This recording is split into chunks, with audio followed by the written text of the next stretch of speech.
So here's the thing about lettings and tenant management, and I think a lot of people who've never managed tenants get nervous. It's just people relationships.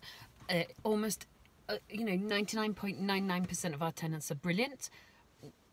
The ones that are not, we serve notice on very quickly because we just don't want that working relationship.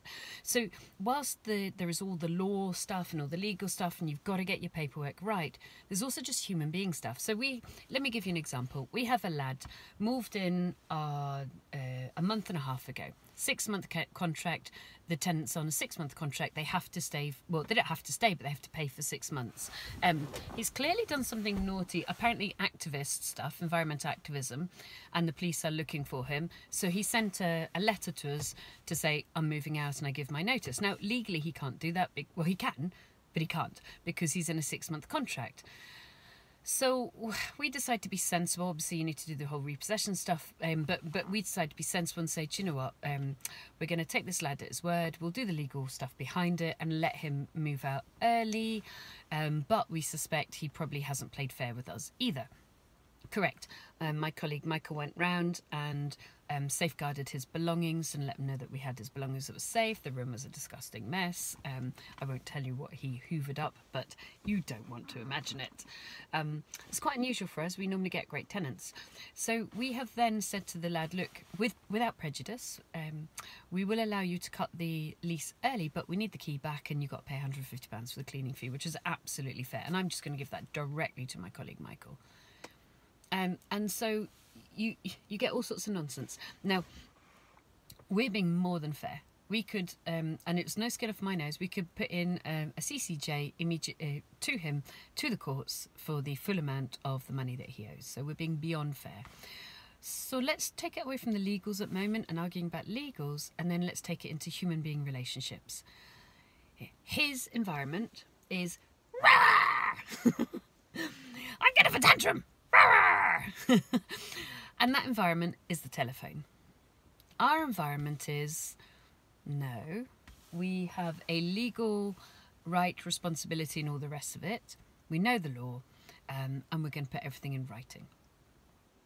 And those are two different environments. Now, naturally, as a human being, you're going to want to a greater or lesser degree to help somebody. So when they phone, you're typically going to want to respond. That's going to feel normal. You don't need to. Just because this tenant is mismanaging his life, and that's a polite way of saying it, it does not mean to say that he needs to pull us into his BS.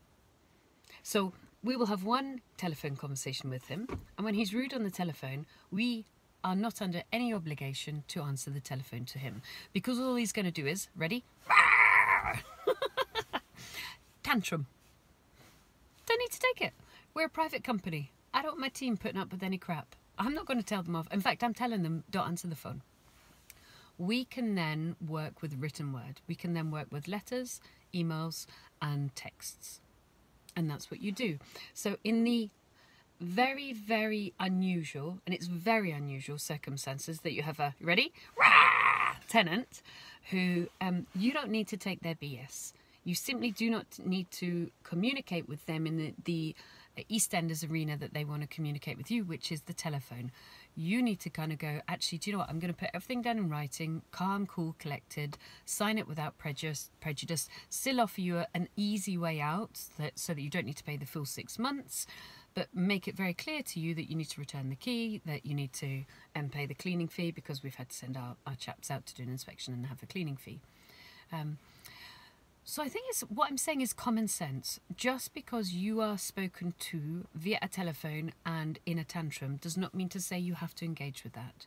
You can actually, action, wedge, reaction, look at the wedge, say, let me just pause for a minute. Let me be very clear to you how I'm going to communicate to you.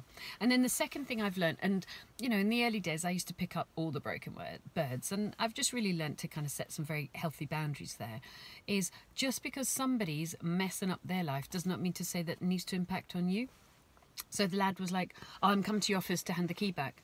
And the thing is, I'm about to go to do a talk in Wales, so some of my team are coming with me, so there's only going to be 2 people in the office. I'm not prepared for that. I don't want my team members to be anticipating somebody unhelpful, unpleasant, arriving in 5 hours' time. So we've just said, sorry, the office closes early today, we'll meet you in a public place. because my guys just don't need to, in order to receive the key back. Again, do you see what I mean? You do not need to accept somebody into a building that then may, has a 1% chance of being difficult. So I hope you hear the slight ramble, but what I'm saying is you set the boundaries in the relationship. If they're having a tantrum, you just do everything in writing. If they're like, I'm going to come in to the office and I'm going to hand my key back and then I'm going to stand there until I get blah, blah, blah, you don't need to let them into an environment where it'd be quite difficult to get them out again. You meet them in a public place saying, thanks ever so much for the key, and we'll arrange a time tomorrow morning to drop off your stuff. Whatever the heck it is. Whatever the heck the agreement is. So be mindful of human being acceptable boundaries where you get your point across, but you do not to be dragged into someone else's drama, because, their emergency is not your emergency. Their drama is not your drama. This lad, actually, the police have asked us to phone them about his whereabouts, so something's happened. So my team did. So, their drama is not your drama. You do not need to communicate in the same route that they do. I would suggest that as a landlord, the telephone is a tenant's communication tool when they're upset. It's not a landlord's requirement to be on the receiving end of nonsense. You can put everything down in writing, which also makes sure that you get it right, of course, because it's in writing. And then it's very cleanly laid out for when the tenant calms down, stops having a temper tantrum, and then thinks, actually, let me look at this. Wherein can they still get benefit? So, human relationship boundary setting instead of, ready? Sorry, it just makes me laugh. Subscribe to my videos because they're full of common sense for you, because we've got years of experience. Go on my YouTube, go on my website, thegoodpropertycompany.co.uk. I got tons of really great stuff for you to download there. See you soon.